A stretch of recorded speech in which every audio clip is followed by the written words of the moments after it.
Record you, cause when you blow up, the industry will try to sort you. Summertime come try to short you, but I'ma look fly even if I gotta wear a new lawsuit. Tighten up the belt on these dogs that try to walk you. Grab the mic and give them some real talk.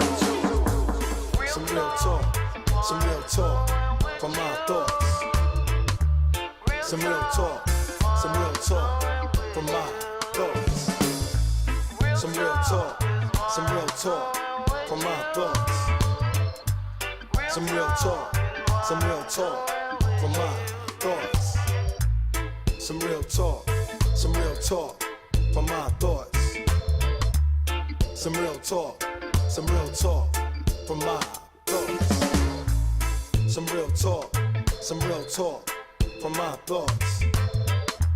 Real talk is what I'm doing with you. Even when I freestyle or write joints down, I'm speaking my mind, you know Bam ain't beating round. I'm spitting on another beat, bringing all type of heat. Say it on the mic the same way I say it in the street. I don't need excuses for why I do this. Just put the headphones on and turn up the music. Do damage on the mic, Bam so abusive. Bust a nut and let loose my creative juices. Drop exclusives for DJs and producers. Got some new-ish, always in your face like a nuisance. Making movements like the smoke from a Cuban cigar. Before you a star, you a human, brah. The fusion I'm using's amusing. This ain't no illusion, not causing confusion. Authentic, not mutant. If I lose my groove, I say, Bam, what you doing? Real talk. Some real talk. Some real talk from my thoughts. Some real talk from my thoughts. Some real talk from my thoughts. Some real talk from my thoughts. Real talk is what I'm doing with you. Real talk is what I'm doing with you. Real talk is what I'm doing with you. Real talk is what I'm doing with you.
When moments that we share feel like breathing in fresh air.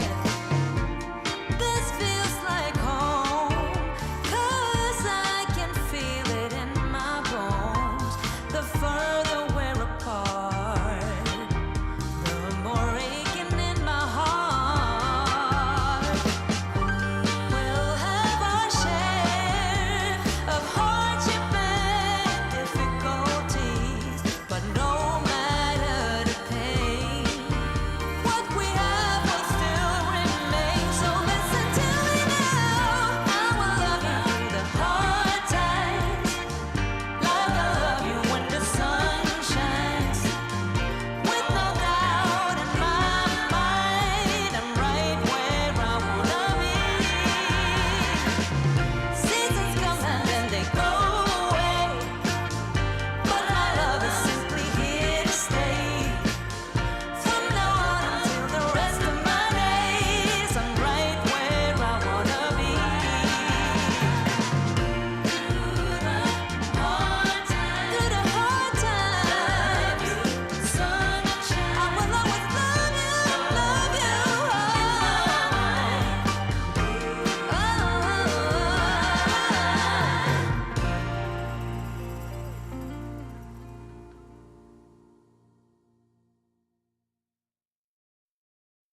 Lezi sonke kumnandi bonke abafazi bezala. Sonke si sexy, sonke si flexy, sizobusha. Shunga intuthu khala isigubu qolokaqa. Sizobumnandi sithamela ilanga sikokophaqa. Wozala, shana wozala. Sidla ubusha, wozotra. Wozala, shana wozala. Sidla ubusha, wozotra. 2x2, jump in a 4x4, ayy. Shorty came with the best friend, got a bench press, but she want more, ayy. What's in store, ayy? Just jump on the floor, Tell her who are you, ayy. With a 2 life crew, ayy. Come on, toy on the rhythm with the ones making speakers boom, ayy. Throwing up gang signs, but I make pound signs, pinks and blue, ayy. Doing up magic, but I ain't Doctor Who, ayy. Lezi sonke kumnandi bonke abafazi bezala. Sonke si sexy, sonke si flexy, sizobusha. Shunga intuthu khala isigubu qolokaqa. Sizobumnandi sithamela ilanga sikokophaqa. Wozala, shana wozala. Sidla ubusha, wozotra. Wozala, shana wozala. Sidla ubusha, wozotra. ESL Pro League Season 18. It's the start of Group D, and I'm going to come join up with Eternal Fire. What's up, boys? Major, Waxic, how we doing? Hello, how are you? Good, man. Hello, how are you? I guess the first question that everyone wants to know right out of the gate is you guys just played Cloud9 2 days ago, lost to them in the Blast qualifier. They're your first match in this group. Excited for revenge? Yeah, I think we want our revenge. We eyed all the tactics, so now we're gonna show out the tactics. No, we're ready for revenge. Yeah. Cool. And for you, are you excited to get back into this ESL Pro League? Yes, of course. I miss this place a lot. Like, it's really good feels to be back here again. And as you said about mentioning about Cloud9 game, like it's gonna be really revenge game. Whenever we speak with you guys, it's about finding consistency and finding your form. And it's been a while since we've seen you at a big tournament. So has the time off been good? Has the online play been helping you guys find a little bit more of yourselves? Yeah, I think playing online will help us, but we'll always be underdog, to be honest. Like, I think if we have good days, will be able to win. But yeah, it's online games helping us to be better, of course. And you guys have been so many different rosters and actually so much experience that you guys have over the years with all these different rosters. How's it feeling now compared to some different times in the past?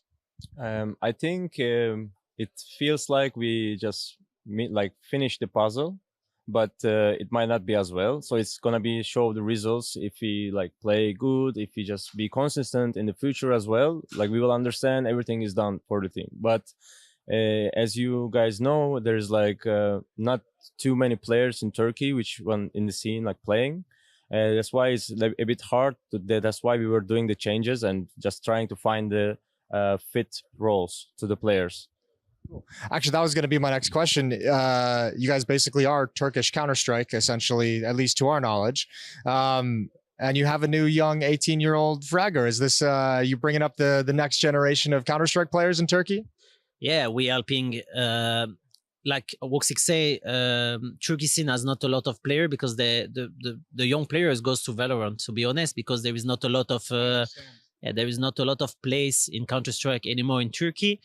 We have the chance to have an academy teams where there is really talented, and we give the chance to Wikidia to play with us, and we helping him to grow up as a player. And I hope he's gonna be the next Xantares in few years. It's the things we want. I believe in him. It's gonna be the first land for him. So it's very the first land. We did 2 weeks ago a Cerebral land, but it was not smaller. Yeah, smaller. It was not a land like this in this competition. So it will be the first big event for him. So I hope he will enjoy it. He will learn from it, and I really believe he will play well. Sounds like the Turkish and North American scenes have a lot in common. We have the same kind of Valorant thing going on. But do you guys have some hopes that CS2 is going to reinvigorate the scene? Is it feeling like that in Turkey is gaining some excitement and some steam to help grow the scene back up? Yeah, I really think CS2 will bring a lot of players from Valorant to CS2. because the system in Valorant is not really well. It's not like Valve, I think, from our opinion. So I think there is a lot of players in Valorant who not success because there is not a lot of tournament there. They cannot show themselves. And I think CS2 will bring a lot of Turkish players back.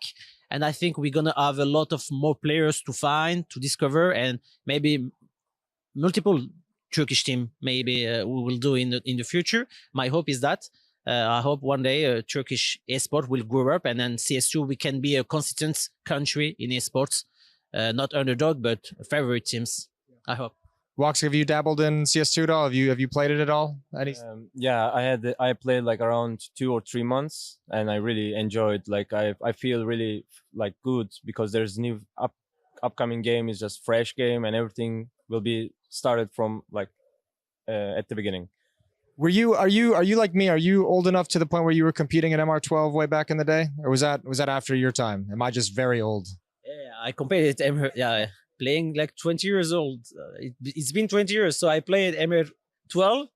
But I think MR12 is like you need to win the pistol round and not making so many mistakes. So it's not a good thing for us. But we will. I think it's better for the viewership. I think. Because some games are very long, you know, BO3 sometimes it's during 4 or 5 hours of BO3. So maybe MR12 will be maybe better for the viewership, and for player we need to adapt, and they need to adapt the economy also. We need to fix some things, I think. I hope Valve will listen, and it will be great. Have faith. Well, thank you, boys. Good luck against Cloud9. Good luck this week. Thank you. See you, everyone. Lynn Vision. What's up, guys? Playing ping pong. I need to speak with you first on your phone really quick. Something easy. We want to know how to pronounce your name. Yes.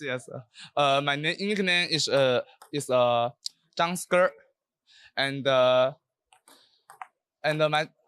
my nickname, you know, is my real name. Okay. And for the Chinese, very funny my name, and very funny. Why is it funny? Because Z for the Chinese they talk like a. My first name is my family name is Zhang, and my second name is Sike, and Zhang is Z, like a ZHANG Z, and 4 1 2 3 4 4 and for the Chinese talk like a S, and something like a S talk like a for Chinese, yeah. And SKR 4KR is Sker. And my family name, no, my real my name is Sike, right? And Sker and Sker and something funny, you know. That for Chinese they will easily understand this, and that's why my nickname is Zhang Sker. Yeah, Zhang Sker. Okay.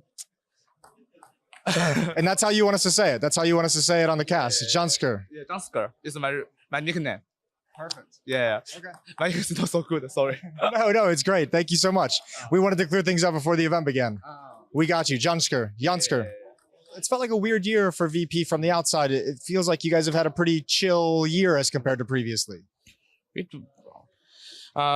season was, I think, actually good. The summer season was good. We had a lot of smaller events, and it was Riyadh, and pretty nice. We are almost top 10 right now without blast invitations, but I think it's generally we feel good. Yeah. And if we don't count Paris Major, generally it's a good year. Okay. Well, it felt like after not seeing you guys for so long at Gamers 8, it felt like you guys didn't miss a beat. You guys were still the same, really frustrating team to play against, really tough to play against, long games. How do you keep a team like that in all online competitions? How do you keep them ready to continue playing at a high level? I think it's all about experience, because even if we don't attend to any tier 1 event, but we played a lot before, sometimes it's better to not attend. And also it was time to add Mir to us, and we need to create new strats, new everything, and we need time, because I think our structure needs more experienced players, and it's not like just strats, it's just to understanding of the game, and it always takes more time to new player when he is coming to us. I'm going to ask you the same question we've kind of touched on with all the other teams. Have you dabbled at all in CS2? Have you started looking ahead to the future and kind of testing out the new game and seeing a couple tricks here and there? No, I think we didn't play it. Maybe some players played some hours, but I still think that it's need some time to be more ready. Yeah. But generally, we feel that it's maybe last CSGO event. We are in history. And I was at time when 1.6 was. And hope everyone will go to new game even faster because it's a new environment right now. And when we don't have that weird 1.6 source, everyone coming to one game. Yes, it will be more faster. A lot of events. It's new energy. New 10 years of new high-level Counter-Strike. 10 more years of awesome Counter-Strike. Cool. Well, thank you, Dustin. Can I come in and talk with you? We can, but real quick, have you tried CS2 at all? I'm not trying too much, but it's like not good at the moment because it's shit sounds, shit, how, как это называется? Interface, shit's interface, and not good. Okay, cool. How are you feeling coming into the event now? You've got a little bit of time off. Now you get to come in here to ESL Pro League. We are feeling good. We are prepared before this event, and I think we are much stronger than in Riyadh right now. Okay, cool. That's all I have for you. Thanks, Flit. Appreciate it. Jame, can I come grab you for a second real quick? Scoot that bad boy over. What have you been doing in the downtime? You had Riyadh, and now you guys have been just kind of hanging out and chilling. I don't understand. What have you been up to since Gamers 8? What have you guys been doing? Have you just been practicing or just hanging out? Yeah, we're practicing every day. We had only 2-3 days, and we spent this time on media days for VP. What's you have a pretty active YouTube channel going on right now in Counter-Strike. You're always uploading demo reviews and different tricks and things that you see in games. What's the plans for the future? Are you going to hit it hard when CS2 comes out? Yeah, sure. I'm waiting CS2 because nobody cares about CSGO right now, and me too. Yeah, I'm just waiting. Have you played it at all? Yeah, I play it on my stream for games only. It's like only beta, I think. Everything's so bad. Movement, I don't know, aim, grenade, interface, sounds, everything to need fix, but it's only beta. Yeah. Okay, cool. Well, I'll let you guys get to it and enjoy your media day. Good chatting with you. Thanks, man. Appreciate it. They finally released me from the dark old hidey hole that is a single set, and this is my opportunity to shine. My first lobby, and I've got the big dogs of G2, some of which are playing some ping pong, some of which are shooting each other, some of which are just chilling out, maxing, relaxing here on the couches. Swanee, you just caught a bullet from somebody. Who was that? I don't know, it was probably Hunter. He was shooting pretty sharp. I hope he shoots the same tomorrow. Because that one hurt a lot. That was fucking good. There's so many different vibes going on with the team right now. We've got m0nesy playing some ping pong. Who's the best ping pong player in G2? Definitely not m0nesy. I think it's probably Ruff who's the best player. Who's shooting, man? There's so many people. She's getting aggressive over here. Hooksy, you've had a few weeks off now between events. You've had 3 weeks. What have the team been up to during that time? We had about a week off, which was nice. Then we had a week of online practice, and then a bit over a week of boot camping. So time well spent. And you had some personal time off as well. Did you get up to anything fun outside the server? Well, for me personally, I just enjoy being home, and I don't know. I guess the most exciting thing I did was going on a fishing trip. So yeah, that's it. But no, it was mostly about relaxing. So yeah. And what's the biggest fish you caught? Give me an indication with your hands. How big? Nothing. You caught nothing. I was mostly there for the beer and the silence. You know what? I don't blame you. Yeah. Nico, did you get up to anything exciting over your break time? Over my break time? Well, as Rasmus said, vacation 7 days. Just relaxing a bit from CS and everything. Nothing too crazy. And yeah, just was hoping to get back to the CS as soon as possible. How do you keep up with the energy of all these guys around here? Have they been like caffeinated up, monstered up this morning? Because two different vibes going on. Yeah, everyone seems to be excited once we got in the lounge. Everyone's having fun, which is pretty good vibes going to the tournament. And hopefully it's going to stay like this once we actually get on the server. Obviously, CS2, there's been so many updates going on during this period of time. How much have you touched CS2? I think you're asking the wrong person. I haven't played any CS2 since like, I don't know, probably like 3 to 4 months. So I have no idea what they've been up to, what they changed. I probably should start playing soon, but just didn't really have time for it. So yeah, but I still hope for them to. I believe they're going to make the best game possible for us. I think they're going to try to fix everything that we think there is to fix. So I just can't wait for the game to be released fully. And can I get a general consensus from everybody here? MR12, yay or nay? What are we saying? Nay. Nay? Why? I don't know. Yes, it's good. It's fun. It's exciting. It's going to be too short like this. If it's a stomp, it's going to be like 20 minutes game. And then what then? There's no 30 bombs from players. There's no, I don't know. Yeah, I saw Maui tweeting about like we need to have like a 24 bomb now. Like that's a new 30 bomb. 15 bomb. How low are your expectations, Swanee? Hoopty said that's the expectation for me already. JKS, obviously I'm getting ahead of myself here, but after this, we're going to be going back to Australia. Any recommendations for the people at home who may be coming to Sydney? What should they be doing there? You mean Australians coming? Yeah, or I mean, if people are going to fly from around the world, I mean, I'm going to be going. There's a lot of talent. What should we do? People fly from around the world, maybe try and stay a few extra days after.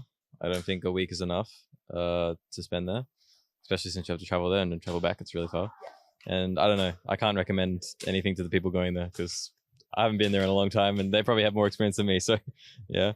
Is there any particular like Australian foods that we should try? Do you have any like delicacies there? Really delicacies, maybe like a meat pie or something. That's pretty Australian. I don't know. I don't know. Like don't really remember what there is in Sydney, to be honest. But I'm sure there's probably pretty good cafes around. I think breakfast food is probably the best in the world in Australia. So good Australian meat, no?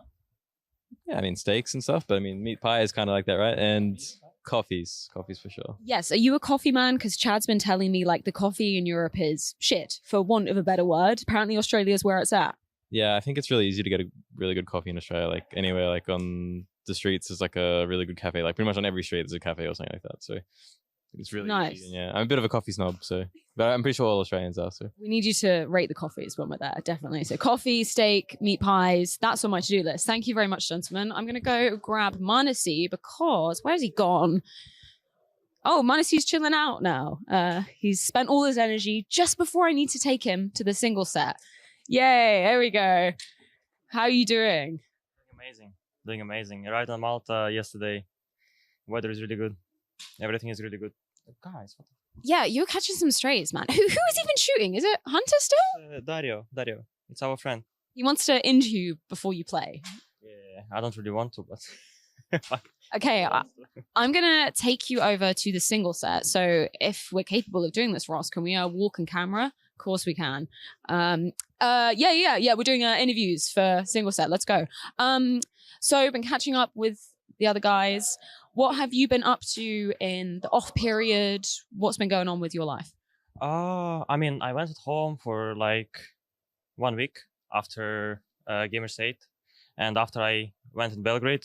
So like I kind of didn't spend a lot of time at home. I just went to Belgrade to practice because I just wanted to like give my everything and don't be like, how to say it, distracted by friends and at home, like, this like chill time at home, just wanted to practice and give my everything before CS2 will come out or something. Okay, so how much have you been touching CS2? Because Nico said absolutely nothing at all. He hasn't played in like 3-4 months. Have you touched it?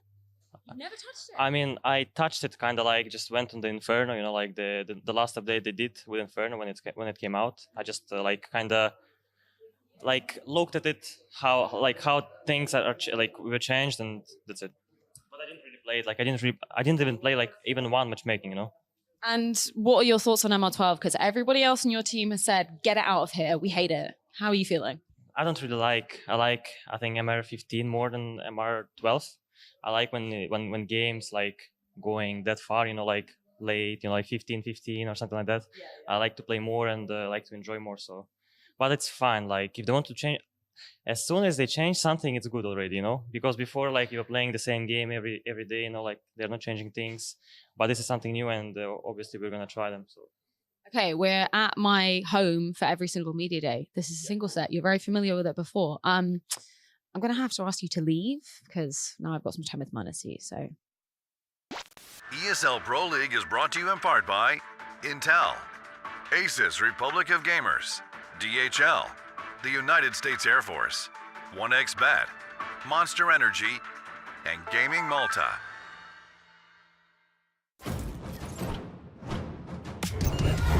Two angles and twist remains supreme. Oh no, man, they've done it.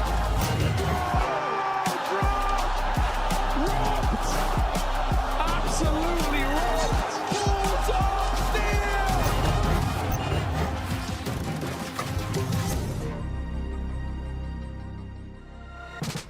this is ESL Pro League returning for its 18th season, and this is the second day of Group D. Yes, that's right, we got to see the debuts going down yesterday. Some surprises, some certainties, but obviously no eliminations just yet. Speaking of surprises, it's not all just about the Counter-Strike today, gentlemen. Is it not? Guess what day it is? Guess what national holiday Thursday. we're celebrating? No, okay. A holiday. National holiday. I'll give you a hint. It's the National Golf Day. National Mini Golf Day. Actually, Oh. worldwide. Okay. Mini Golf Day. Interesting fact, there's no Matthew- mini golf I- courses in Malta. I kind of know Is the there? answer, so I'm not No, doing not it. one. I try to find There's them. a gap in the I know market. what it, I don't know what That's you're talking what about, I'm so I'm not thinking. saying. You thinking You what and I, I'm we can hook thinking? up, bring Build a Jason bar. in. Build a bar, gentlemen. Bar, Yeah. That's what we're thinking. dispensary, Dispensary and Golf. mini golf. Yeah. That All sounds in The Holy one. Trinity. All in one. Yeah. incredible. all right, that's actually not a bad Matthew, idea. this is kind of, I Windmills guess, your everywhere. hazing session. My hazing you need session. to hit a hole in one with Trace's ball. Just That's one Trace's ball does ball? Trace Yeah, have. that's right. Yes. from his I friend. showed you how to do it as well. I was just. That never happened. That never happened. I told you I would not let you go. Maniac, before you go, what is your handicap in golf? That's a good question. Minus 15. Minus 15. Okay, so that's a he's good number. professional. Does that All work? right, well, Looks let's like get into he's it. Yeah. putting left-handed, so it's quite the handicap right out of the gate. Yeah, he's a Exactly. scratch golfer, and we'll see what he can do with this. First putt now, stepping up to the green, Maniac, and the Swissman with a near miss. Not now. great. Just It's shy, not just ideal. shy. It wasn't bad. One shot. What about but a I'm hole more. in three? No, That was go a again. Yeah. warm-up. Yeah. That was a warm-up. Can I give you a little tip of the trade? Maybe put it in front of the other holes here, because what you have is a different level situation. That hole is. You would like me to start here? Yeah, it's not there. See, he's already hooking me up with the good access. Some free lessons. So you Three go. lessons. I'm gonna bend the knees a little bit, square the That's the shoulders. posture. I think the trick is what I've been told. You've got to stand. Oh, hold on. bit Give it one more too go. strong. There we go. Do you know nothing? three, as Jordan Gilbert always. told me you got to stand there, you got to stick up your bottom, Yeah. and then I feel like that, and you keep nice and straight, Like and you're then doing at the gym, you know? exactly, yeah, I got that. Stick got up your the bum, posture there. and Show off then that ass to the camera. yeah, there it is. Yeah. There, actually, that's a great That's the shot. money shot. Here we go. This will be the one Great now. in jean shorts as well. Exactly. It's going in. That's it. Told ya. Stick up the bum. That's up all the he bum, needed. folks. That's all he needed. Solves everything. It sorted him right out. There it is. Would you guys like some history Of mini golf? Worldwide mini golf. Yeah, day? I would love Would you like some. to know why mini golf was invented? So it was invented in the Victorian era in Scotland because it wasn't deemed very ladylike for women to be playing regular there a golf difference in because of the swing. Crazy golf and mini golf. They're different things, right? Crazy golf is What more of like even is windmills crazy and golf? like Crazy golf's zebras like- and You're not ready for crazy golf. Crazy That's golf. That's a different wild. thing. Lazy river for the ball. Yeah, exactly. A Okay. Ferris wheel. Do you guys have jumps. swing golf as well? Swing golf, is that a What's thing? swing golf? You know what swing golf is? Big car keys in a bowl. I don't know what we do. And you grab your. We do that in Switzerland. I wouldn't What is know. it, though? What is it? It's golf, maybe a bit smaller. Like you can still walk So mini around. golf. Mini No, golf. way Miniature way golf, bigger than tabletop that. golf. Way bigger than that. Way bigger than mini Oh, golf. so it's like pitch Medium and putt, golf. maybe. Medium golf. You know what I mean? Like you just take one Mid-bracket shot and then a putt Mid-golf. afterwards. So Like, yeah, I it's think like it's called. it's not full golf. It's called Exactly, pitch yeah. and putt. So you take like Pitch and putt. one hit and then you putt it in. It's I not very think crazy small. golf's Maybe the you best. get something there. Yeah, exactly. I think Way it's more good. interesting than this guy. In the States, mini golf is just all of these things combined. It's got the windmills, it's got little crocodile mouths you got to hit it into. It's That's got what I different think That's a crazy normal golf. day in Florida. That is crazy golf. Yeah.